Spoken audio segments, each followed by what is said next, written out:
Samsul Iskandar dikaitkan dengan satu ajaran sesat Kristian dari Korea. Alamak.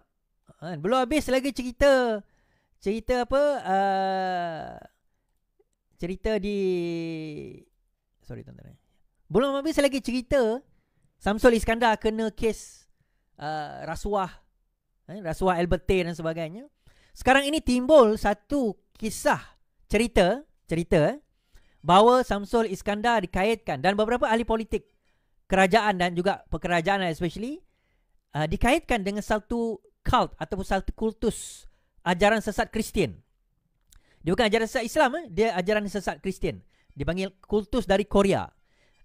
Saya pernah tengok satu cult Korea ni pasal tentang kultus ajaran sesat juga, tapi dia Korea juga.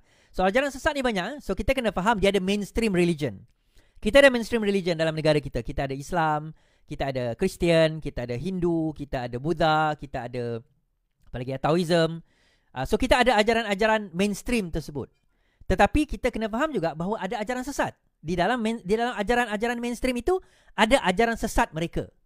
Dan ajaran sesat ini sepatutnya, macam saya kata hari itu, kita kena dah ada satu undang-undang untuk menangani ajaran sesat di dalam negara kita. Kita sepatutnya ada satu undang-undang dipanggil The Cult Law atau undang-undang kultus, spesifik untuk mengatasi ataupun menangani ajaran-ajaran sesat sebegini. Bukan setakat untuk agama Islam saja, tetapi semua untuk ajaran mainstream yang ada di dalam negara kita. Kerana cult ini dia boleh membawa kepada ekstremisme. Okay, dia boleh membawa kepada ekstremisme. So, ada satu ajaran sesat kultus daripada Korea yang dikaitkan dengan Samsul Iskandar. Okay? Yang dikaitkan dengan Samsul Iskandar. Saya akan share tentang perkara tersebut. Dan benda ini bukan disebut oleh saya pada peringkat awal. Saya tahu tentang benda ini 2 minggu lepas. Okay? Saya tahu tentang penulis ini. Dia buat satu buku. Dia mengatakan bahawa ada di kalangan pemimpin umat Islam dan pemimpin kerajaan yang terlibat dengan, dan juga kerajaan Nomangkang terlibat dengan kultus Korea ini. Dan bukan setakat kerajaan ini, bukan setakat kerajaan Madani, Najib pun ada. Malah ada satu gambar dengan Rosmah sekali, kan? Tetapi ini bukan satu dakwaan untuk kita nak menjatuhkan hukum kepada sesiapa, sebab ini bukan kerja kita. Ini kerja Majlis Agama Islam untuk nak menentukan kedudukan mereka. Majlis Agama Islam ya, Majlis Agama Islam saja. Kerana apabila melibatkan ajaran sesat ini, itu terpulang kepada Majlis Agama Islam, bukan undang-undang. Kita tak ada undang-undang. Sebab itu saya desak kita kena buat cult law, undang-undang kultus di dalam negara kita. Kalau kita tak ada cult law, kita tak ada undang-undang untuk menghalang mereka. Dan perkara ini akhirnya saya berani cerita kerana dia disebut oleh Dr. Mazhar dahulu. Penulis buku ini, tajuk dia apa? Ada satu buku ditulis oleh Ahmad Irkab Ikram Muhammad Noor ini. Dia menulis satu buku dan dia telah membentangkan buku itu kepada Mufti Perlis dan juga ahli jawatan kuasa fatwa Perlis. Dan akhirnya benda ini telah di-share oleh Dr. Mazhar sendiri. So Dr. Mazhar menyebut bahawa, okay, saya bacakan beberapa hari lepas ajaran kultus Korea, kenapa Mufti Perlis bersuara. Beberapa hari lepas, Wahabi sahabat saya dalam Menteri Dalam Negeri Datuk Seri Sofie meminta saya berkongsi maklumat tentang gerakan kultus dari Korea. Yang kelihatan sejumlah ahli politik Malaysia turut hadir dalam majlis-majlis mereka. Kenyataan beliau itu sebagai menjawab pertanyaan wartawan. Sebenarnya saya belum pernah membuat kenyataan umum tentang hal itu, melainkan satu status di FB bertarikh 3 Disember yang menyatakan 2 hari lepas dalam mesyuarat jawatan kuasa fatwa negeri Perlis, satu taklimat telah disampaikan tentang gerakan kultus yang menggunakan nama Jesus dengan pelbagai dakwaan yang sangat janggal dan menyimpang. Aliran Kristian yang utama juga tidak mengiktiraf mereka, ia berasal dari Korea. Gerakan ini aktif di Malaysia atas nama kenamaan, keamanan dan keharmonian, tetapi berorientasikan ajaran menyimpang mereka. Apa yang menimbulkan persoalan, ramai juga ahli parlimen Muslim dan orang penting parlimen di negara kita kelihatan aktif dalam menyertai dan membantu gerakan ini. Gambar-gambar mereka juga tersiar bersama dengan gerakan ini sejak bertahun-tahun dan pelbagai tempat di dalam negara. Mungkin ada jawapan yang boleh menjustifikasikan keterlibatan mereka, apapun ia boleh menimbul persoalan kepada banyak pihak. Okey, sejak kenyataan YB Menteri tersebut, banyak media dalam dan luar negeri mengeluarkan berita mengenainya. Banyak juga wartawan bertanya, namun saya tidak memberi respon balas kerana menimbang beberapa isu lain yang sekarang ini sedang diberi pertimbangan. So ini adalah berita berkenaan dengan perkara tersebut. Okey, saya share berita tersebut.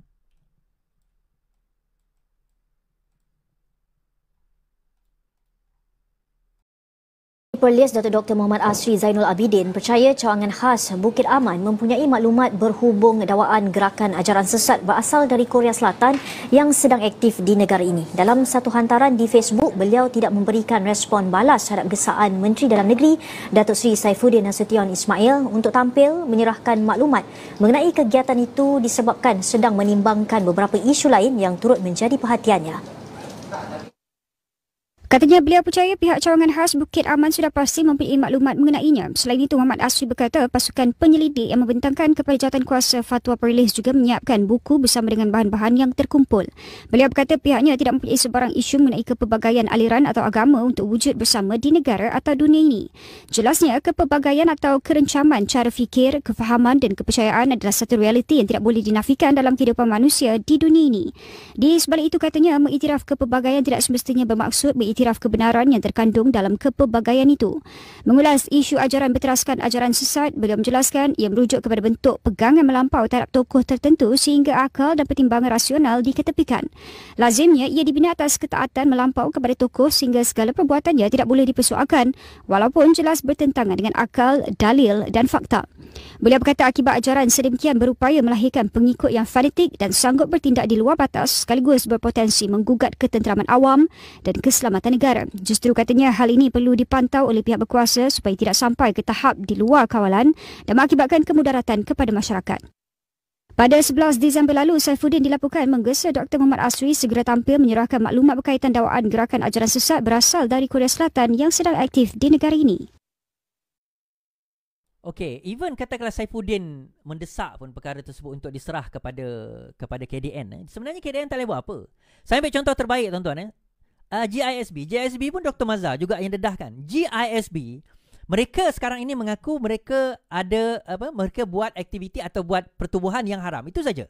So pertubuhan haram itu satu kesalahan di bawah akta pertubuhan. So dia mungkin kena denda, mungkin penjara beberapa bulan, tapi tak ada kesalahan berat pun sebab dia tidak mendaftarkan pertubuhan tersebut di bawah pertubuhan yang Register of Society dia panggil. Dia hanya sebuah syarikat yang bergerak. And apart from that, kita tak boleh dakwa dia. Dia atas ajaran sesat.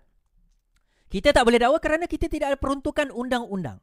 Now, kita bukan kata kita nak menyibuk dengan ajaran Kristian, bukan. Ini masalahnya apabila dia melibatkan individu umat Islam di dalam negara kita. Dan sebenarnya kalau ikutkan mainstream agama Kristian, agama Hindu pun risau juga dengan ajaran-ajaran sesat. Cuma mereka mungkin tak seheboh kita kerana kita majoriti. Tetapi benda ni prevalent sebenarnya dan menjadi satu perkara yang membimbangkan juga even di kalangan orang penganut agama Kristian itu sendiri. Now, berkenaan dengan dakwaan perkara tersebut, tuan-tuan boleh pergi kepada page Ahmad Irkam Muhammad Noor. Saya tahu mengenai perkara ini beberapa minggu yang lepas apabila keluar posting mengenai buku yang dia nak jual kan. So di dalam masa itu kita masih lagi sibuk dengan Samsul Iskandar kena tangkap. Masa itu kita sibuk.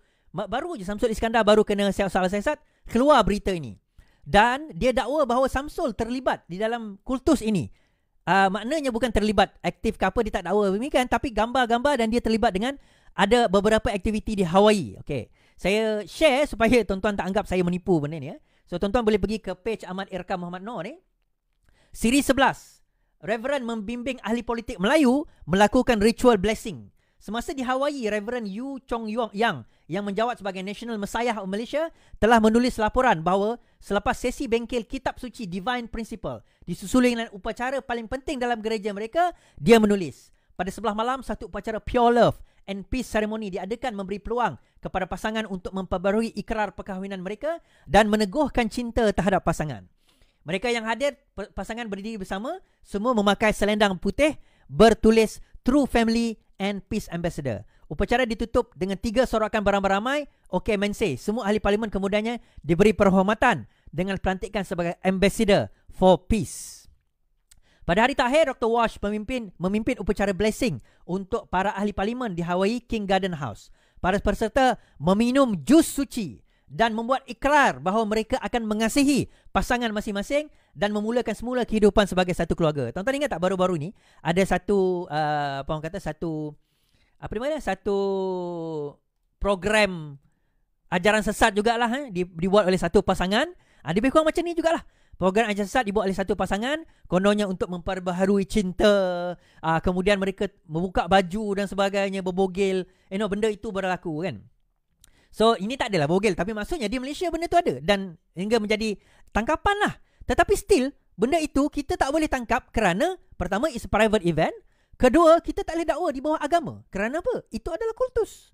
Contoh Rasul Melayu dulu, ingat tak? Rasul Melayu dulu, dia masa dia kena tangkap, dia kata saya tidak boleh didakwa di bawah mahkamah syariah kerana saya bukan Islam, dia kata. Walaupun dia Melayu, saya bukan Islam, saya kafir, dia kata.